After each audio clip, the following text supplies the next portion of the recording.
action has no limit. We're getting faster. Like the smoke dancing in the wind,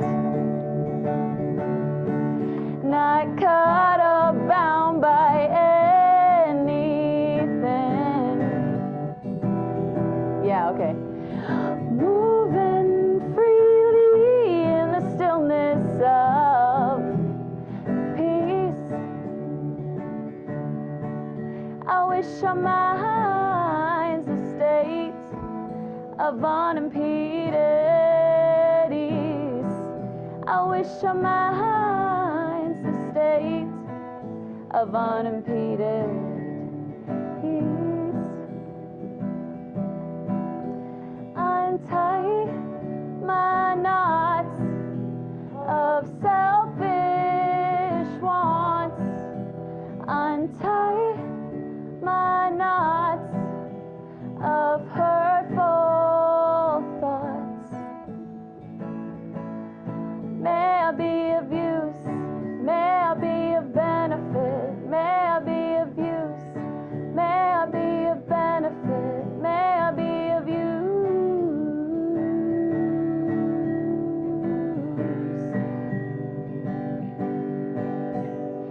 Compassionate action has no limit. Like the smoke dancing in the wind, not caught or bound by anything. Oh yeah. Moving freely. Yep. I wish our minds a state of unimpeded ease.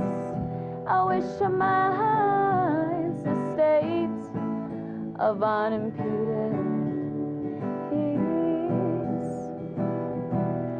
Like the smoke dancing in the wind,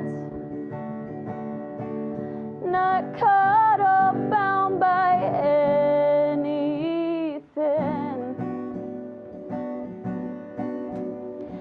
Moving freely.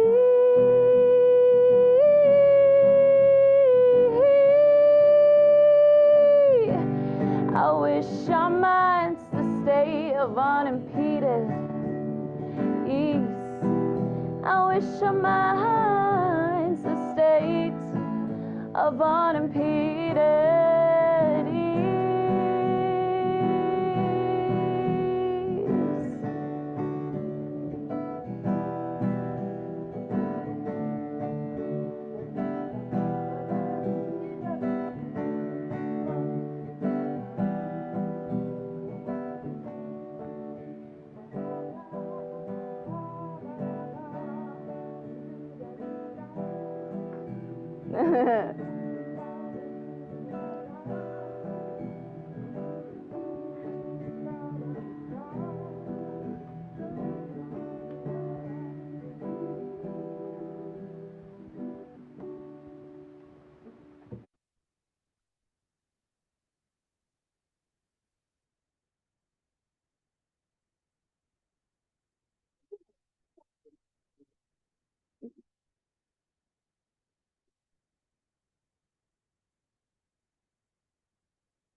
Yesterday,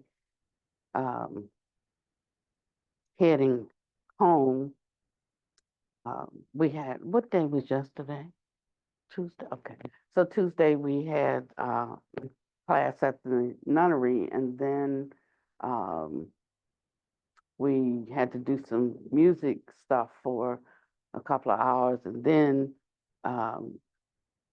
had to go to the doctor, and then by that time we were at like 4 o'clock. And so I said, I'm hungry.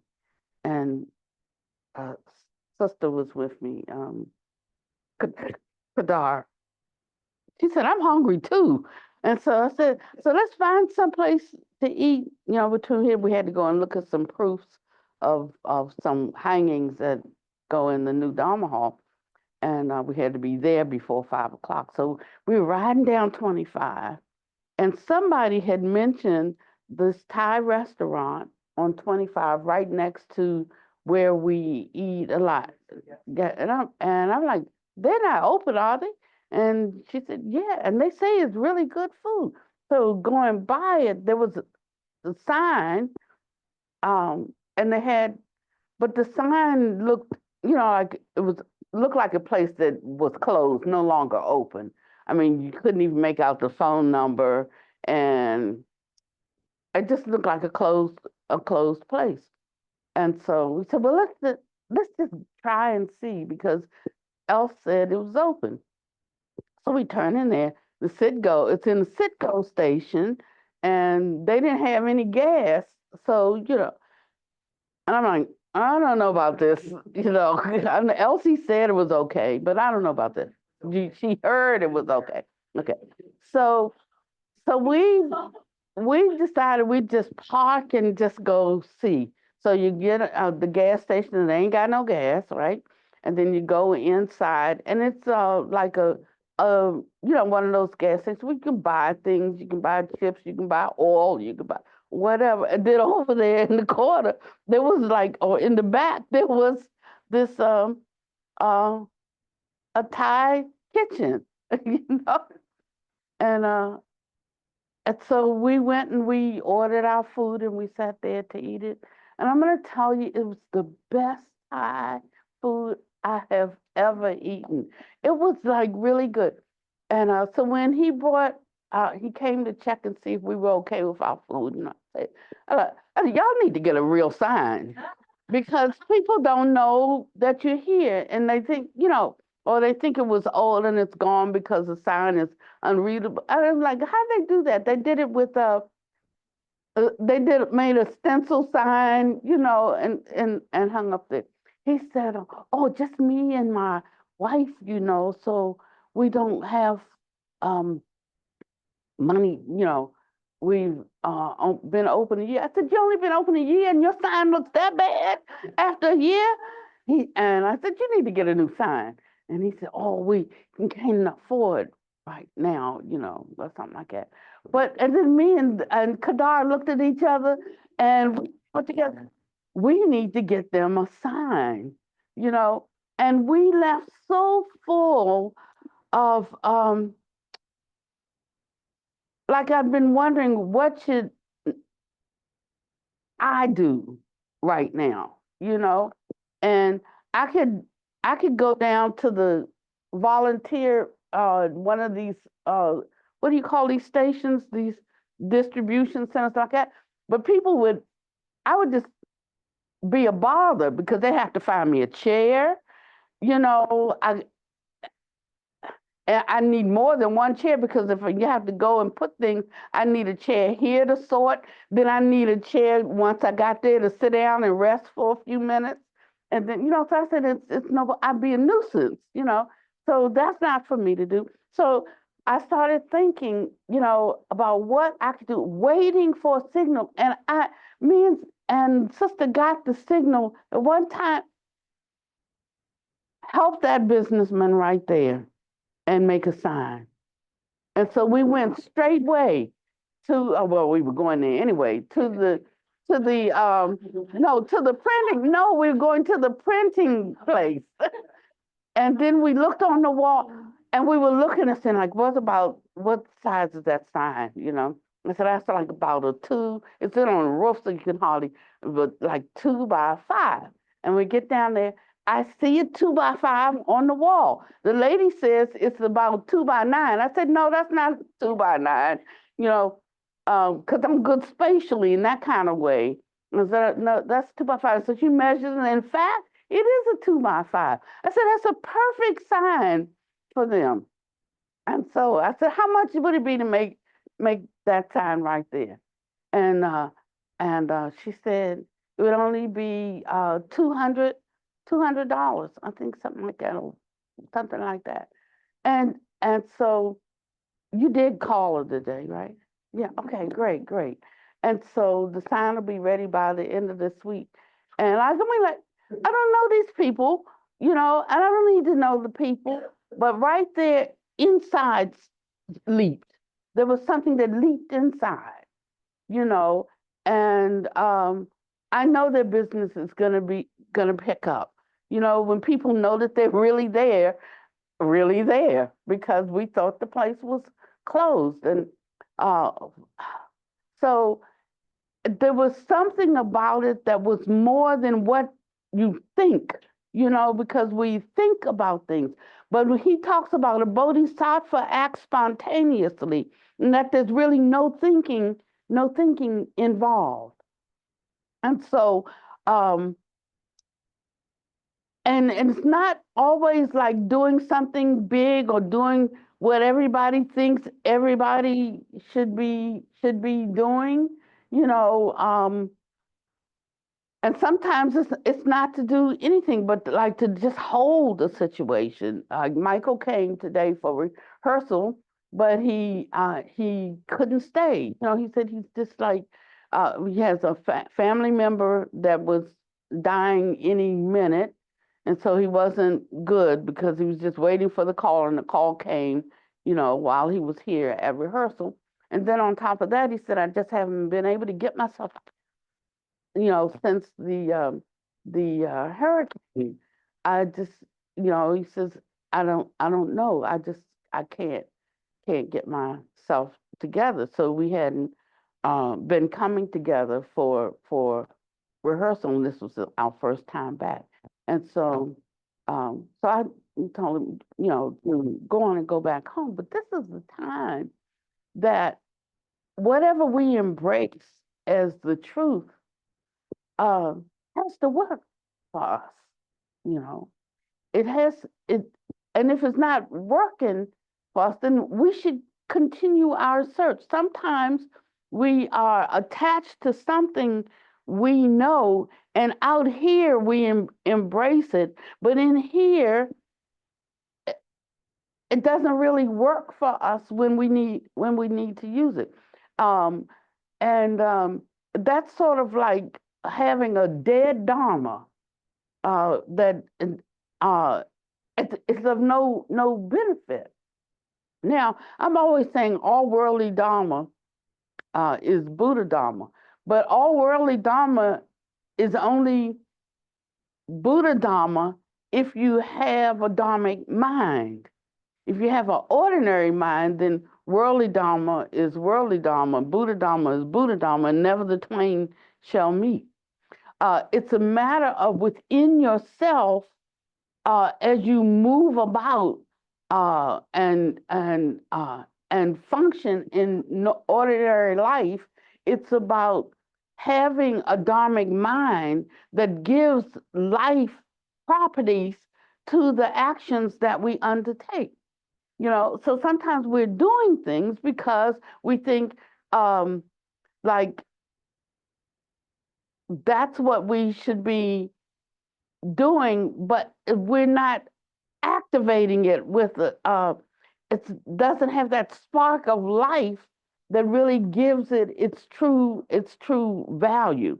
And so I thought about it last night because uh, I'm working more on not doing, because doing has always been my MO.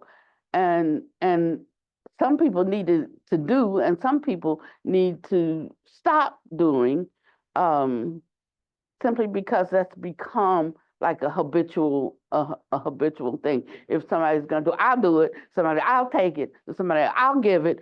Somebody, And so a lot of that gets caught up in that, becomes a habitual tendency of the self on another level. So you can have a selfish nature, you can have a selfless nature, and and then there are levels of selflessness. And so a lot of times, the things that we do, they're good things. We have an attachment to doing good. we have attachment to do it. We don't have to have an attachment to do good. We just need to be good, but we don't have to have any attachment to it. Um, and it's that attachment that gets us into a little bit of trouble on the um, as we progress in our cultivation. We progress in our practices. We start to understand things from a little deeper point, and we start to see where we thought we were selfless, that we actually are self-full. And so there comes another layer of pulling off, laying down, that which gives us some sense of placement, um, uh, around holy things. And uh, and so so depending on where we are, we need whatever our lesson for the day is. And I think right now, some of what in where we are in our Dharma study is about learning this difference between acting holy and being holy itself, being the holy. And that doesn't require any thought, it doesn't require any inspiration. There's just a spontaneous brightness, and one just acts out of that. And the only reason I mention it is so that you can recognize it as it starts to ride up on you. You can recognize it with, how and you can trust yourself more and more to operate from that spontaneous place. You can trust yourself. So some of it is seeing it and recognizing that it didn't rise up and it sort of like appeared before you, and there you are, able to respond, just uh,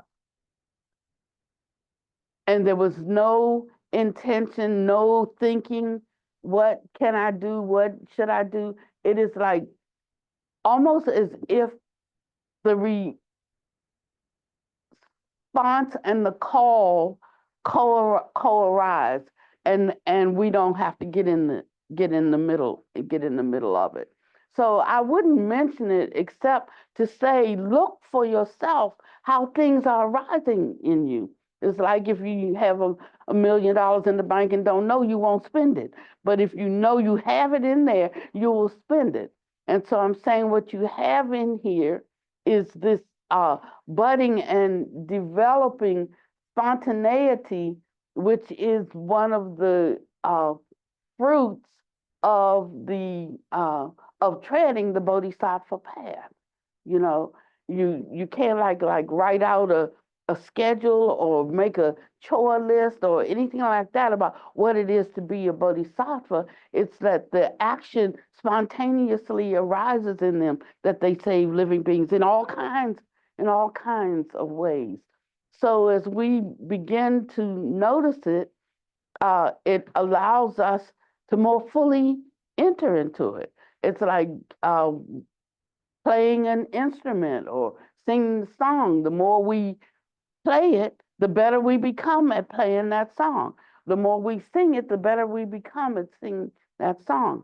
And so um, I felt inspired today to encourage you to notice the spontaneous, uh, I don't want to use the word impulse because we have a way that we define what impulse means. But it's more than an impulse. It's like the light of prajna shining, that there is something that you can do that's not in your agenda, you know, it's not anything that you're necessarily concerned with. Um, and it can be something as as simple as that. But you know when it was not your intent. You know when it's not even in your mind to do that. And yet, without any fanfare, it's like that's absolutely what I should do right at this moment. And it's important to recognize it, what I'm saying, because you start to get more familiar with how you are impacted by prajna. You know, it's not something we can go after, but prajna is present all around us, and that light sheds light on what is useful to do or what can be done, and maybe that was really my only reason for going there. You know, I mean, because the place didn't look that like, should we really? It's in a gas station, number one. Like, should we really eat there? You know, it was like a little suspect. Um, but then once we got inside the door, the place ultra clean. The place, just everything. And it was beautiful.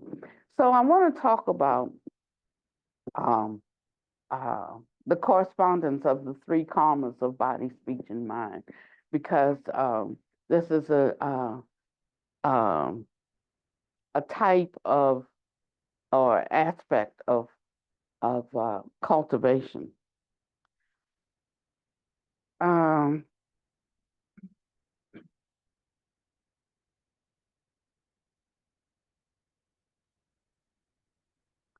and how these teachings help us. It's someone said to the Buddha Master, "I cultivate myself all day, burning incense and worshiping and offering water offerings, performing full prostrations, and so on. I have done many practices, Master."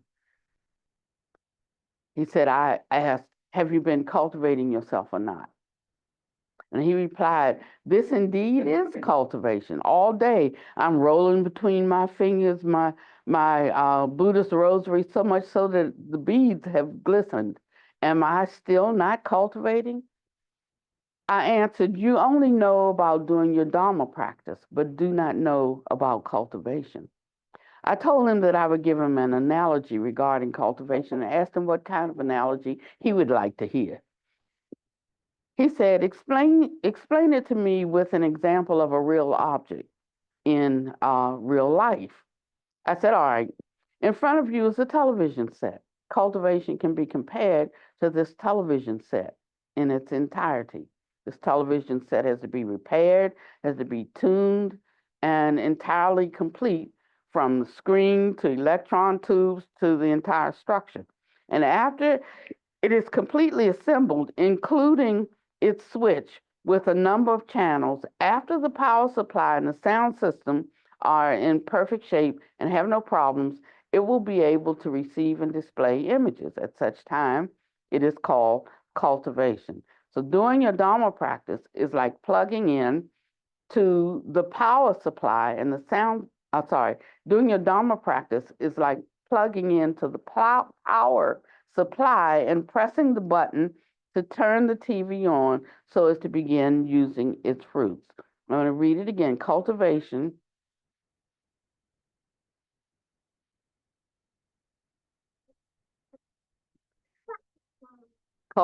doing your Dharma practice is like plugging into the power supply and pressing the on button to turn it on so as to begin enjoying fruit. This is called doing your Dharma practice. Assume that this television set is broken and none of its parts have been repaired. This means that its internal functions and external appearance have not been repaired. This is analogous to a person's mind and conduct. If you do not cultivate yourself well, then your Dharma practice will be of no use no matter how often you do it. It's just like a broken television set. You plug it into the power supply, even if you keep pressing down on the power button to the extent that it is completely damaged because the nature and appearance of the set have not been repaired, it still will not provide any television programs for you to see. The reason is that it cannot receive images. It cannot receive any images. Therefore, you should cultivate yourself. You should correct your conduct through cultivation in accordance with the Dharma. Then I'll teach you methods. At that time, your practice will be very good and have the best effects. At that time, when you practice the supreme fire offering brazier, Brazier, brazier, will produce fire with the snap of your fingers, and the god of wealth will descend. This was the example I gave him. The same principle applies when we study Buddha Dharma. So for you disciples who stay inside your room and only care about doing your Dharma practice, today's lesson is the most important one regarding Buddha Dharma. Today's lesson is the most important one. Today's lesson. So he's focusing on a particular thing. Like today, he's focusing on, I don't care how many rosaries you do and how much you're worshiping at your altar, how much incense you burn, and how much, or how much Dharma you're reading. Today, he's talking about what you do with your body, speech, and mind that's not targeted, directed towards worshiping or praising the Buddhas or reflecting on them. He's not talking about that today. Now, another day he may talk about that. It's just, so we can't say that what we talk about today is the only important thing. It's just an aspect of what's important. And so that they don't get confused, he doesn't talk about two different aspects. He's saying, today I want to talk to you about this, but tomorrow I may talk to you about this, but it takes both of these. That's what I'm saying. So that means don't throw away all your practices. Just understand have a different understanding about practices being cultivation, but it's not the totality of cultivation. Until things are put in action, it's not really cultivation. Okay. So it says,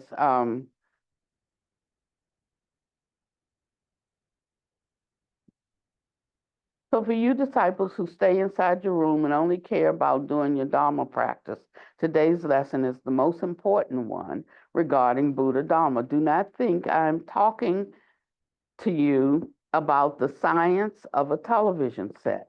This is the way Buddha Dharma is. If you do not cultivate yourself and only know to do your Dharma practice, then it would be better if you did not even do Dharma practices. That is why I once picked up a disciple's Buddhist rosary and I threw it aside. Why did I throw it aside? At that time, I said, you've used this Buddhist rosary to recite so many mantras. What did you get from those mantras? This Buddhist rosary has indeed gotten you. That is because all you know is to do your Dharma practice, and yet you nourish your greed and you create evil karma. Of what use is this Buddhist rosary? My throwing aside your Buddhist rosary is like cutting this power cord, since you are like a broken television set that cannot show an image. Even if I did not cut the cord, what could you do with such a television set? One that is broken. So hurry and get your television set repaired. And then I will then reconnect this wire for you. At that time, whatever electricity you need, you will have. When that time comes, it will be able to display perfect images. This is equivalent to saying that provided your conduct is on the right path in accord with the Dharma, you will naturally and immediately correspond with the Dharma. I, your master, will teach you these things. If you practice Avalokiteshvara Dharma, then the state of Avalokiteshvara Dharma will manifest. And the generation stage will instantly appear, and then you will enter the completion stage right away. This cultivation is called correspondence of the three karmas of body, speech, and mind. To achieve correspondence of the three karmas, you must correspond with the teaching of the Master and the Buddhas and the Bodhisattvas. You cannot excuse yourself. We have disciples here who excuse themselves. If you still do not correct yourself, you should know that my mouth will be dry because I do not have anything more to say about it. My wish is that all of my disciples surpassing me in imparting the Buddha Dharma, surpassing me in all states of realization, and even surpassing me in liberation from the cycle of birth and death. I would then be most happy. There's not much else that I am concerned about. Thus, it is cultivation that is the most important thing among all dharmas. During one's dharma practice manifests the state that corresponds to one's cultivation. All types of holy realization originate from the combination of cultivation, dharma practice, and the state of awakening to prajna. Now, craving includes the 7 emotions and the 6 desires. Hence, it is the foremost of all karmas. Any joy stems from craving. Craving directly contains the 7 emotions and the 6 desires. The 7 emotions are joy, anger, sorrow, pleasure, love, hatred, and covetous desire or greed. They are joy, anger, sorrow, pleasure, love, hatred, and greed. The last of which refers to covetous desire. Joy is gladness or cheerfulness. Anger is indignation, fury, or wrath. Sorrow is sadness. Grief or melancholy is self-pity. Pleasure is happiness or delight. Love is having a liking or fondness. It has the same meaning as craving, which links to grasping. Hatred is detestation, loathing, or opposition stemming from aversion. Desire is greedy or covetous desire. Joy, anger, sorrow, pleasure, love, hatred, and desire are the 7 emotions. As for the 6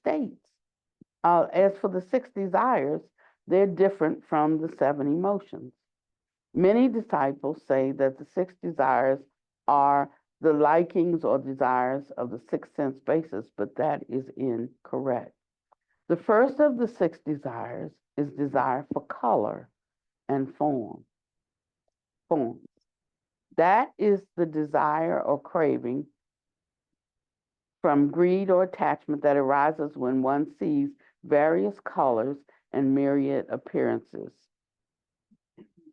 such as when they see a man that has features that they consider beautiful, or a woman, or that Maybach, or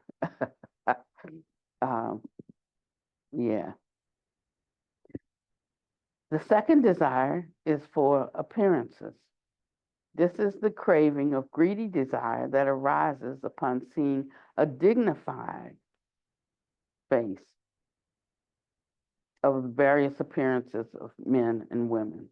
The third is called the desire for a majestic demeanor, which refers to us human beings to it's a kind of greedy desire that arises from seeing the upright sitting posture or the gait or the temperament or the smile or the attractive appearance of other people. The fourth is the desire for language, tone, and sound.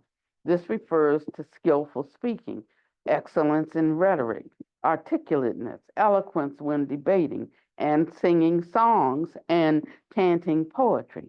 It's a kind of greedy desire produced by sound. What kind of greedy desire is it? The arising of sound causes you to have desires. For example, you think, wow, he is good. He sings so well. Or what he says is so pleasant to hear. Or it's so easy to understand, and so forth. This is that meaning. This is the fourth desire. The fifth is the desire for delicateness or smoothness. This refers to the delicate, smooth skin of a person um, that generates greedy desire in you because you think that that's good. The sixth is the desire for loveliness between a man and a woman. This is a type of desire or pleasure that arises from seeing the outward appearance of men or women who have a dignified bearing or who have an attractive manner or who have an elegant face, um, a handsome face, or an elegant manner. These are the six desires. So craving contains the seven emotions and the six desires. I explained the seven emotions to you, and craving is the foremost of all karmas. It's the foremost of all karmic forces. It's the foremost culprit. I tell you that all karmic forces are produced from craving. Any joy is craving, or love. To be fond of something is craving. Only with craving can joy or fondness arise. Any anger is from taking away by force what you love or crave. Any sorrow is from losing what you crave or love. Sorrow is from the harming of what you love, damaging of what you love, or the loss of what you love. Any pleasure is from enjoying what you crave or love. When you are glad, it is because you are enjoying what you love. A certain place is scenic, so you go there to have a good time and become engrossed in it. You search for something good, such as a car, music, furniture, people, to provide enjoyment. This is craving brought about by pleasure. Any hatred is from whatever goes against what you crave or what you love. All pleasures based on desire accord with what you crave or what you love. Now you can tell how formidable the condition of craving is. That is why it is the foremost karma that leads to birth and death. Now, this was a difficult teaching for me, and I chose this one because we talk about, he talks about having this non-differentiating mind, and and we have some attributes that we consider good. We have some that we consider bad. There's a scripture I like in the Bible, and I had to like reconcile where he's trying to take me with this, because it's he gave me beauty for ashes, the oil of joy for mourning, the garment of praise for the spirit of heaviness, that we might be trees of righteousness, the planting of the Lord, that he might be glorified. And that was one of my favorite songs, and that's how I would see myself, as what I offer, beauty for ashes. Like when stuff's collapsing all around you. The oil of joy for mourning. So when somebody's sad, giving them uh, the energy and the quality of joy, a garment of praise for the spirit of heaviness, and it's like to bring them out. And he's not saying that this is not to be utilized. What he's simply speaking of is that as as you go up, the atmosphere refines. That's why you can sing, say, a particular song that lifts people out of a doldrum, um, that that lifts them up sort of out of a hole. But lifting them up out of a hole is only going to take them so far. It's only going to take them to a certain place. Some people need that. They need just that lift.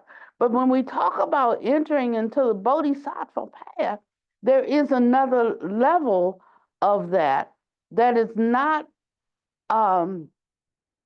attached to the grasping of joy that you need for yourself, that you actually become that joy that lifts people. Now you can sing the song, but it's not an out here rah rah song that gets you going. But there is an inner acceleration that allows people to go there with you. So there's a state that you enter. There's a state that you enter into. And Shakyamuni Buddha said that when he was approaching enlightenment, he didn't know that he was approaching it. Enlightenment came enlightenment came after this. But while he was there, he began to experience these kinds of states, and they were pleasurable, and it made him afraid, because he'd been doing all of these practices that deal with renunciation. So he had an idea of what renunciation is. Like you can't be happy, you can't, want anything, you can't enjoy anything, and that was how he was taught. And so that's why, like, he got down to where he ate 1 grain of rice a day, and it was doing all this kind of flagellation, so that he would not be happy about anything, would not experience any kind of joy. And so, what's the difference between this teaching and that teaching? The Buddha said, Shakyamuni said that he would get afraid when these states would start to arise in him.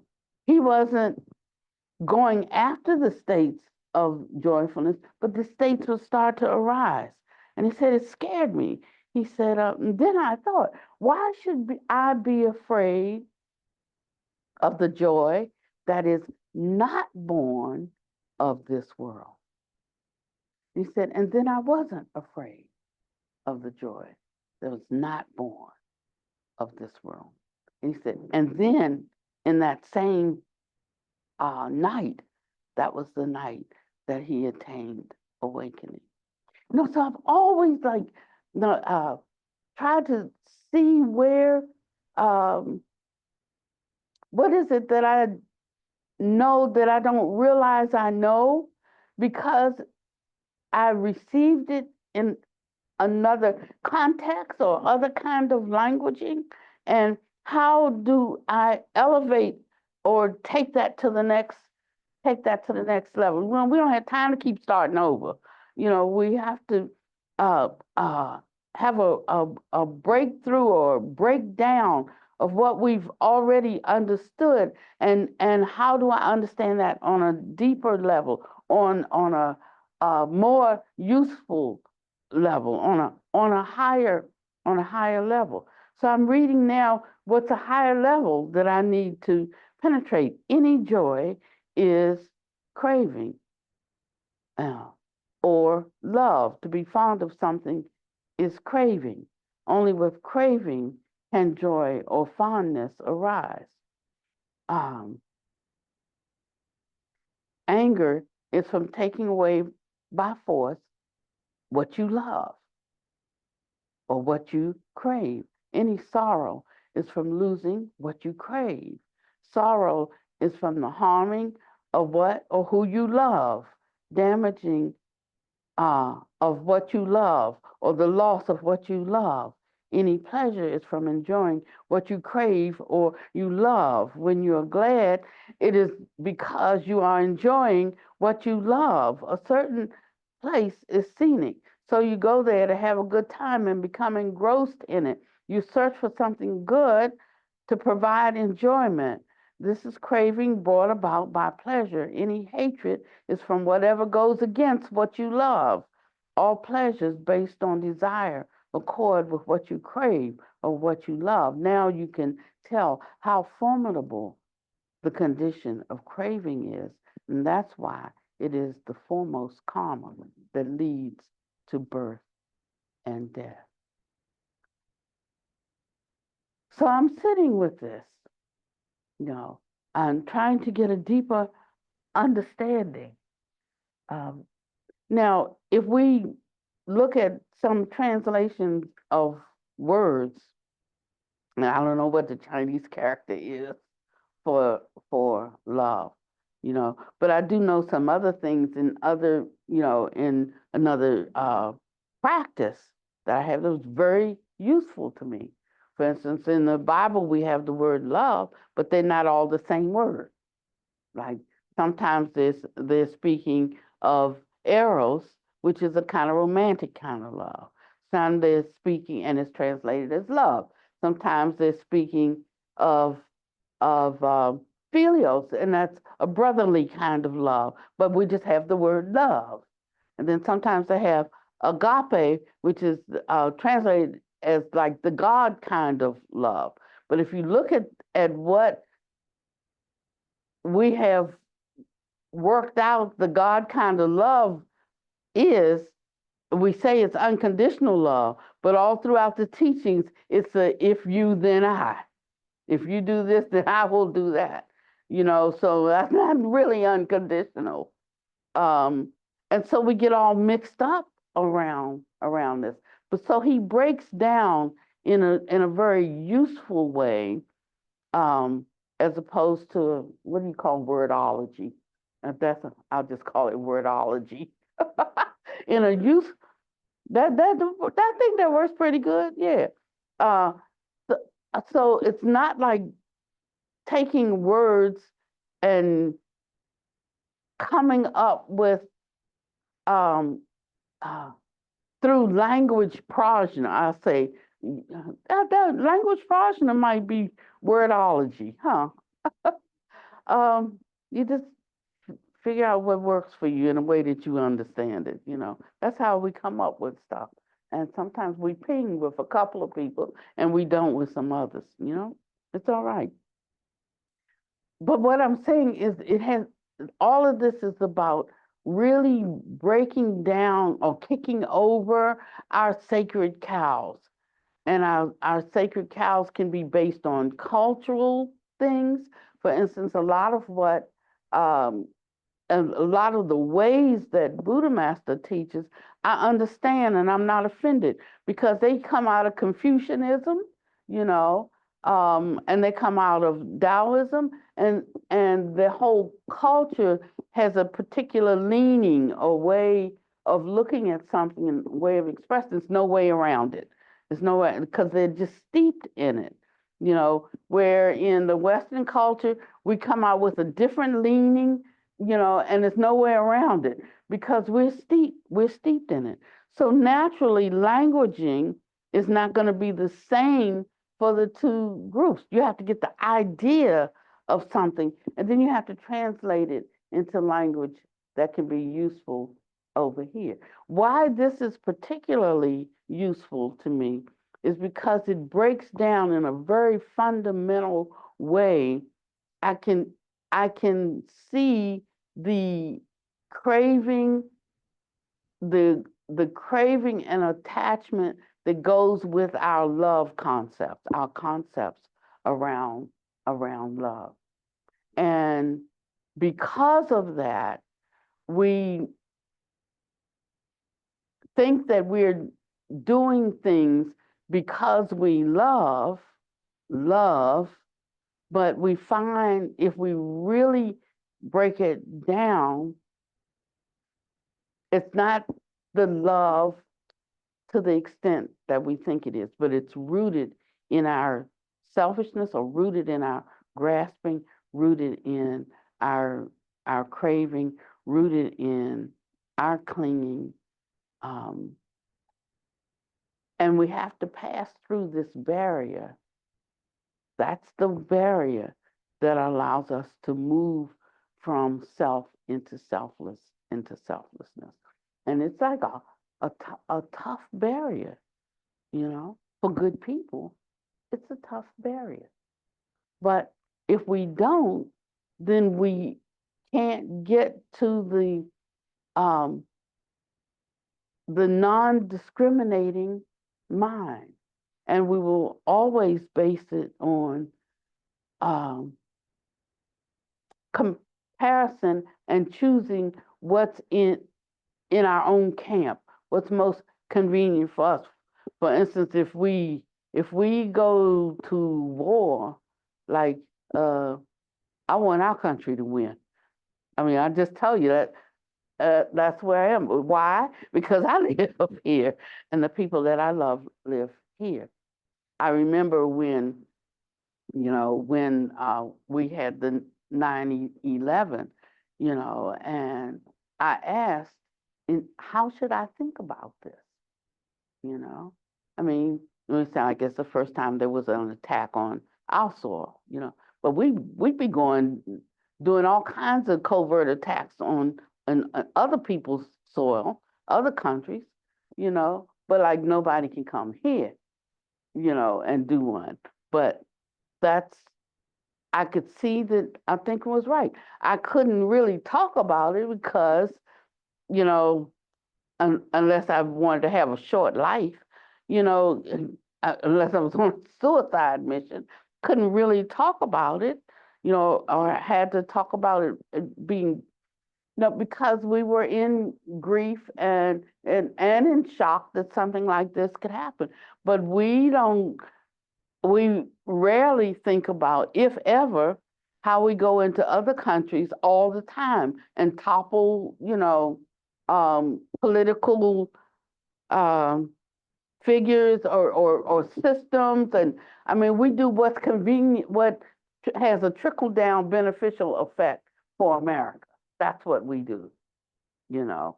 And at some point, you know, you those things come home to roost, is what I'm saying. Those things come home to roost. And if you can understand cause and condition, then when these things come home to roost, we won't be completely undone. We'll be able, because we have a higher mind, one higher even than love. We enter into a sphere or plane that's even higher than love, because our love is tied to our uh, selfishness or attachment to what, I mean, we do it also with our religions, to what is good versus what is not good. Like right now, I'm dealing with so much talk about good and not good, about useful and not useful, about beneficial and not beneficial. Like these are the bikes with the training wheels. Once you take the training wheels off, be able to hold upright and carry yourself like in the middle, so that you're not toppling to one side or the other. You have to begin to abandon certain notions, like around good and not good, beneficial and not beneficial, right and not right. So it's an elementary teaching, but the further you go, it doesn't mean you throw out that teaching, but more gets packed around that teaching. So one has more discretion about what should be done in this particular moment for this particular person, how it should be done, and I always say, am I the one to do it? It's now the time to do it. Am I the one to say it, or whatever? So that's how the packing comes, that allows a maturity of the Dharma to manifest in life, and it manifests through us. That's how we save living beings. Saving living beings doesn't necessarily mean doing something for them. For instance, saving saving living beings might mean giving them the teaching that enables them to come out of their mess. Or, it's like it's not doing in the way we think of doing all the time. But it's equipping them. I mean, for instance, somebody said the other day, I wish, well, can the Buddha just, if I just rely on the Buddha, will that save me? And I'm like, no, it won't, you know. If that was the case, then we wouldn't even be meeting here because the Buddha would have saved everybody, and that's the end of the story. Or he would have never been there because of the 25, I think it's 25. Oh, well, the number's not the right number.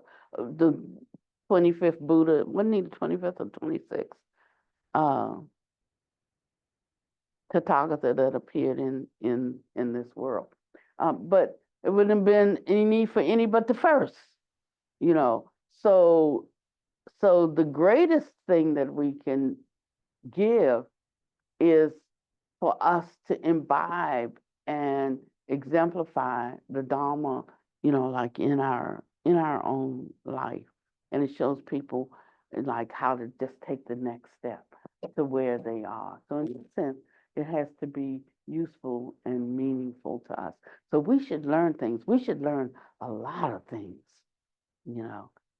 so that we have something to help support a person on their journey out of ignorance, you know. But it needs to be more of a living Dharma as opposed to a learned Dharma. And until we can put it into life in these kinds of ways, we can't offer our highest and our best. And then he goes off into a whole nother section. So now I wanted to tie that in again. Like, what did that have to do? Did I give you the page number? Okay. What did that have to do with this transmigration? Into the like the 6 realms, and then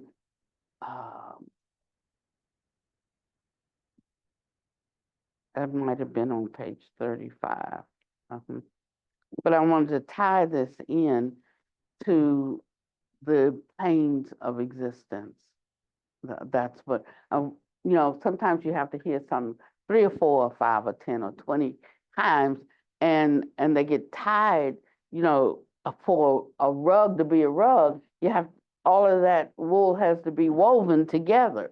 You can't just give them the ball of wool and say, there's the rug. You have to make the rug, and you do that by tying things together until it becomes something that you can walk across, or that you can exercise or use in your daily life. So if we talk about the 31 planes of existence, that it just becomes something intellectual. But if you start to understand the principles that govern the universe, because that's what this is. This is a teaching on the principles that govern the universe, using the heart through the lens of the Heart Sutra. So that means that there are other lenses that we could look through, right? And this happens to be the one he chose for this, which I have to admit that for me personally has been the most useful. And I can't say because it's the most profound, because I would have to be profound to get it and utilize it, so I won't say that it's the most profound. But to me, it seems the simplest. If I'd had this construct 30 years ago when I started, it'd be a whole different ball game. I wouldn't be here at the end of life, really trying to, uh, just really trying to get it because I can see that there is um, something more to get. So I tell you, don't squander your life. So where it takes us is to, in the beginning, we practice, you know, but there comes a place that we begin to realize that there is neither practice nor non-practice. Um, and so he says, then one need not intentionally make cultivation overly elaborate.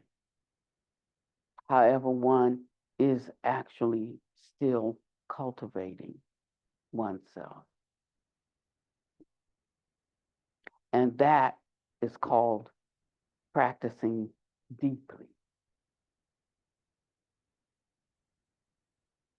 So we move from a more external outer practice of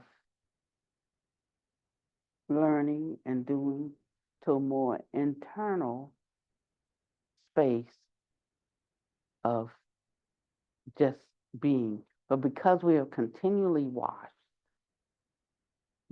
ourselves, um, he said it's like people entering the ocean. There are those who have just started entering. There are those who have reached the bottom. And although the depths are different, it can just simply be called entering. And that brings such a relief of heart, and it takes us away from the kind of striving that doesn't benefit us. And the reason we have so much striving is because we're trying to, like mentally and intellectually understand something. But it's more like having the confidence. If you want to know that if you just lay straight out on water, that the buoyancy of the water will hold you up. I don't care how much talking about it. I don't care how much reading about it. I don't care how much repeating that fact, but you will only know it when you have the strength and the courage uh, to just lay back and see. And that's why he referred to those about the Dharma who had questions. He just said, "Ehi passiko, come see for yourself." That's it. Come see for yourself. So you can see there's a certain amount of faith that's required to walk this path. And when we think of faith, we think of blind faith. But there is the faith that arises that's born of experience. And that's the one that if you rely on it, it will take you all the way.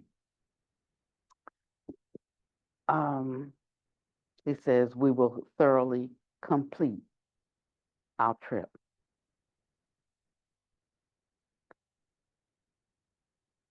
And so thus most of us are unable to enter deeply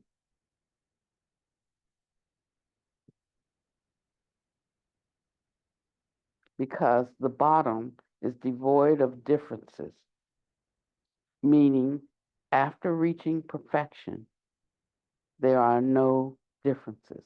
But in the middle state, there are differences. Um, I think I want to stop it. I don't have, we moved the clock already. 107? Okay. I think I want to stop there because this is might be difficult to understand, and I don't want to cover it up with just talk. Um, but if there's something rising up, I feel something different right now, and I'm just trying to be in the right space with it. So if there's something rising up, it can be a question, it can be a comment, it can be an observation, it can be, I'm going to leave a little space for this because I feel like we've sort of been upended right now with our currently held views and past thoughts. We can get really excited about doing something, and then it's almost like you get hit down, said that ain't it either. That's not it. And I just want to leave a little space for this. He's speaking of a kind of buoyancy that's required for us to rise above even what is the most pleasurable and most lovely of human experience, you know. And there's an opening uh, that when we get into this space of non-differentiation, um,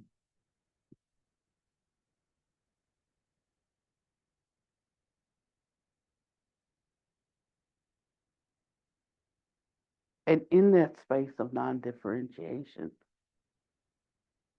it's a different kind of joy and it's a different kind of pleasure. It's like a helium balloon, and as opposed to you blowing up the balloon with your air, that balloon doesn't have that kind of buoyancy. But when you uh, use the helium machine, the balloon soars. It moves. Its properties are different. It's a different kind of air. And he's pointing out something about love. Love can be an intermediate state. It can be in the middle place, but it's not the highest place. For humans, maybe is when I say humans, I mean ordinary people. But when we start taking on the bodhisattva um, qualities in our movement towards Buddhahood, then the stakes are a little bit different. And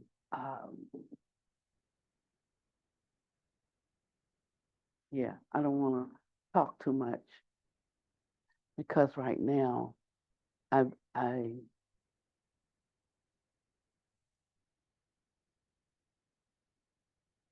feel the expansion uh, and the lift occurring. Um, and so I just want to leave some space if anyone wants to say anything.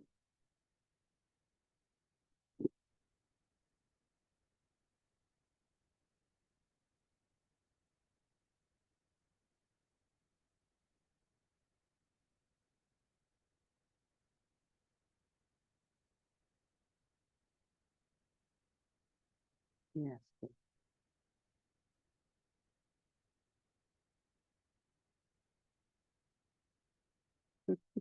Feel like I'm in a Quaker meeting right now, and I don't know why I want to share this, but it reminds me of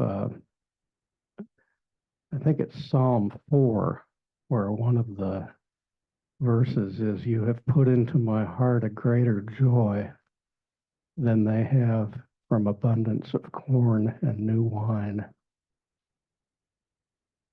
It's what's rising up for me is this sense of well-being that has nothing to do with the troubles or the good fortune that's coming to me from out here.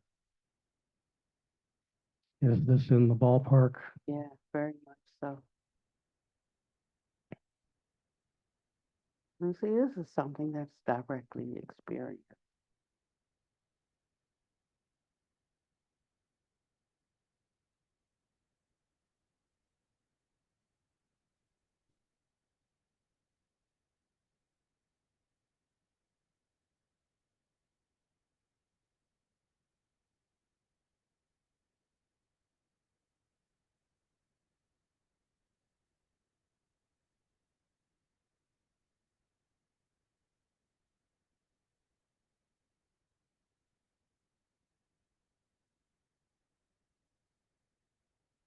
I'm glad to hear what you just read, because, in the beginning, cultivation was very much an outward striving, right? It was have this, we had the Dharma of cultivation that we learned, and we had these practices, and twice a day, and don't miss, and all that.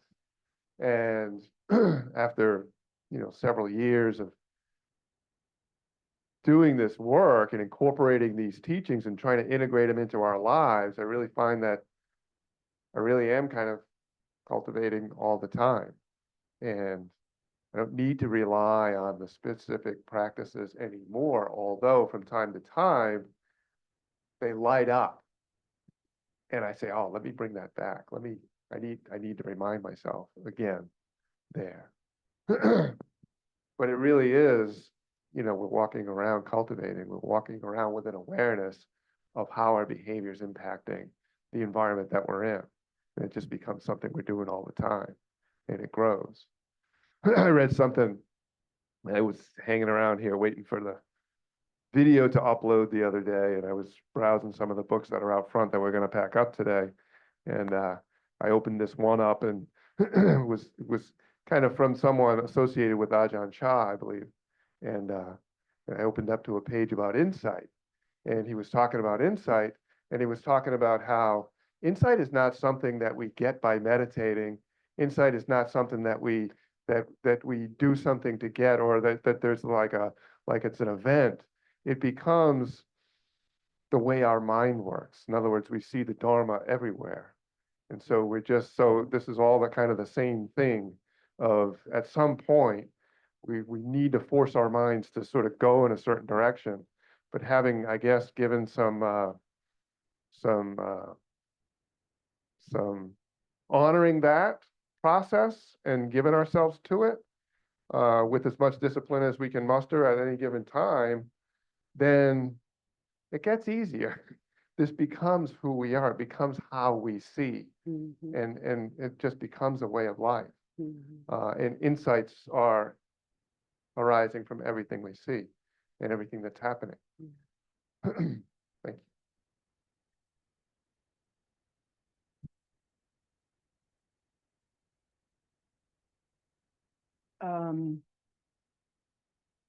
The whole idea of benefiting others. What rises up for me often is stems from justification. And what I'm becoming more clear about is the justification of self. And so that's the thing that I see more often now that I kept tripping over before. And so when I look at justification and I can set that down, it's like being on the bank of the water and taking off my clothes and stepping in and going deeper, which is a mystery to me, but I can get a sense of that now.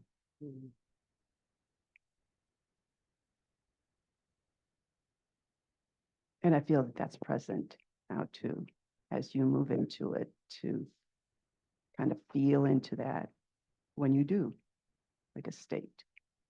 So thank you.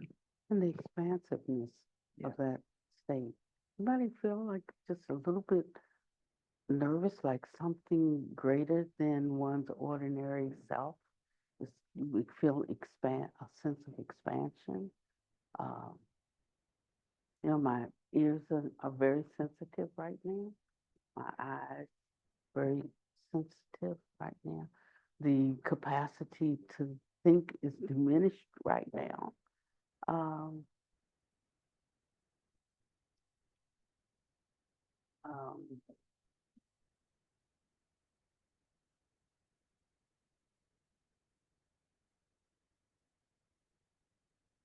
Like not our ordinary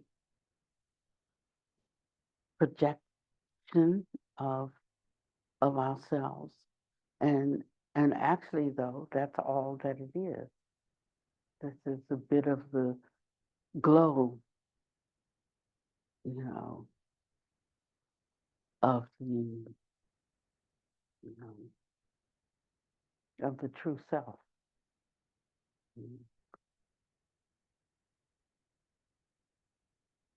Mm. Become more and more acquainted with it. We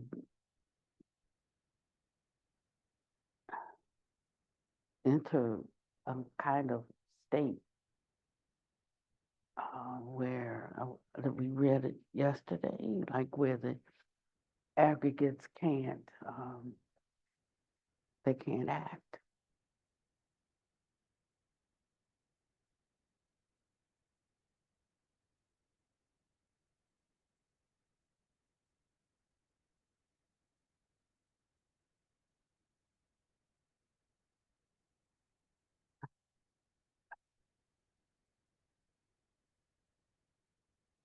I guess we should close then.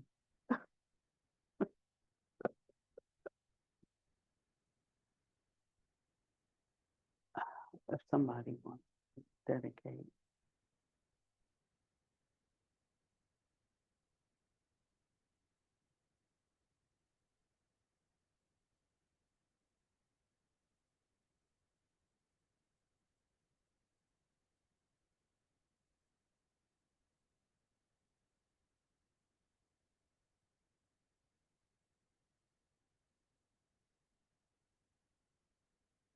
We sincerely dedicate whatever merit we have gained from this time together, listening to the Dharma,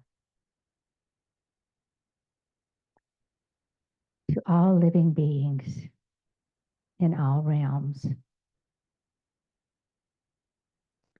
May they find peace and happiness, joy and safety,